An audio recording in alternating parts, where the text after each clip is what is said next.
अच्छा, एक बड़ी विचित्र बात, हम जब जब भी नागपुर आए कुछ ना कुछ लफड़ा जरूर होता है।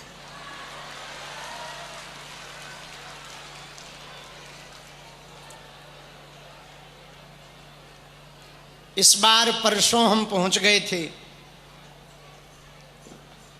राष्ट्रीय स्वयंसेवक संघ के सरसंघ संचालक जी के संकल्प से भारत दुर्गा माता मंदिर का भूमि पूजन था। उसमें जब हम पहुंचे तो बड़े गणमान्य संतों की उपस्थिति थी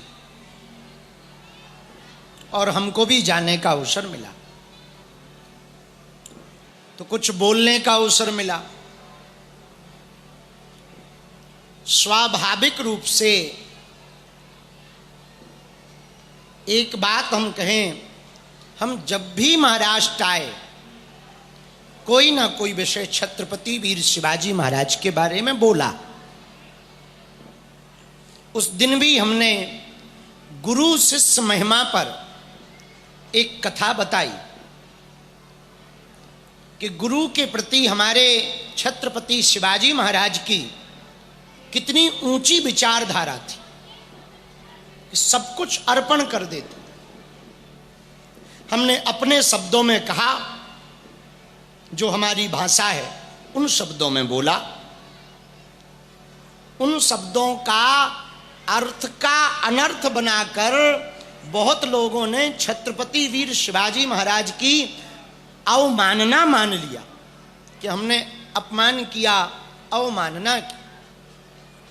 एक बात हम व्यासपीठ से पहले ही निवेदन करें, जिनके हिंदवी स्वराज्य की स्थापना को पढ़कर हमने हिंदू राष्ट्र का संकल्प लिया हो, भला उनका अपमान हम कर सकते हैं?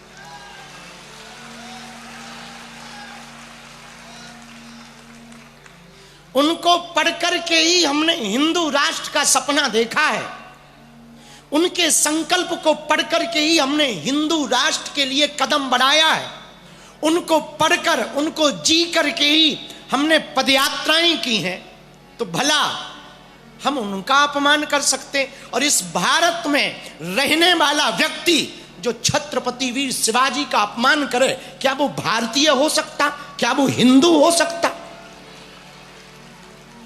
अरे, हमारे द्वारा अपमान तो दूर की बात है, स्वप्न में हम सुन भी नहीं सकते, कहना तो बहुत दूर की बात। जिनके ऊपर संतों की कृपा हो, जो हमारे हिंदुओं के सिरमौर हैं, हिंदुत्व के प्रखर प्रणेता हैं, पर बहुत लोगों ने इस बात को तूल 2 दिन में पकड़ाकर कहां से कहां पहुंचा दिया। हम उनसे प्रार्थना करेंगे, आपको यदि दुख पहुंचा तो ये हमें बहुत कष्ट हो रहा कि हमारी बातों से आपको दुख पहुंचा। हम उसके लिए बहुत ही अपने मन में खेद व्यक्त कर रहे हैं कि आपको कष्ट पहुंचा।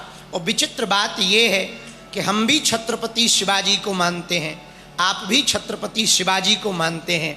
जितने भी मराठा हैं, हम उनसे कहेंगे, हमारा और आपका आपस में भला एक दूसरे की खींचातानी करेंगे तो कैसे हिंदू राष्ट्र होगा?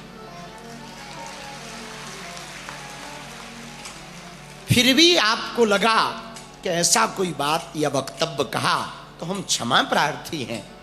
आप बड़े हैं, मराठे हमारा है, महाराष्ट्र हमारा है, भारत हमारा है, छत्रपति शिवाजी हमारे हैं। हम तोड़ने नहीं आए हैं, हिंदुओं को जोड़ने आए।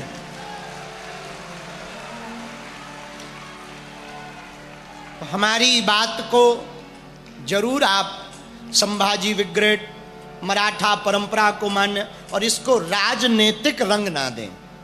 बहुत से लोग इसको राजनीतिक रंग दे रहे, राजनीतिक रंग ना। हाँ, दूसरा विषय जो चल रहा, हिंदुओं के 4 बच्चे हों, हमारी शादी हुई नहीं है, होगी तो हम भी योगदान देंगे। हाँ, जनसंख्या हिंदुओं की बढ़ाने में हम भी योगदान देंगे। और 4 बच्चों में एक बच्चा राष्ट्रीयता के लिए समर्पित करेंगे। राष्ट्रीय स्वयंसेवक संघ के लिए एक बच्चा समर्पित करने का मतलब प्रचारक बनाना नहीं है। आर्मी में भेजो, कलेक्टर बनाओ, डॉक्टर बनाओ, मास्टर बनाओ, नेवी में भेजो, जल सेना, वायु सेना, थल सेना, किसी भी एक देश के लिए अपने बच्चे को समर्पित करो, ये हमारा उद्देश्य है। तो 2 दिन से तो अभी यही चल रहा है, पर भगवान की कृपा है, नागपुर हम जब भी आते हैं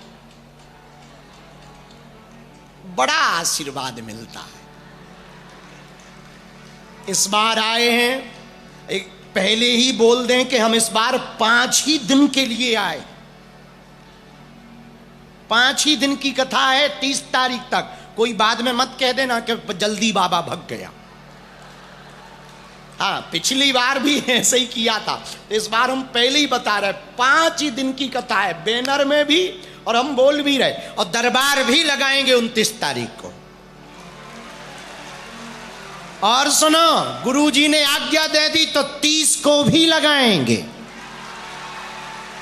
हाँ, यदि सन्यासी बाबा ने आज्ञा दे दी तो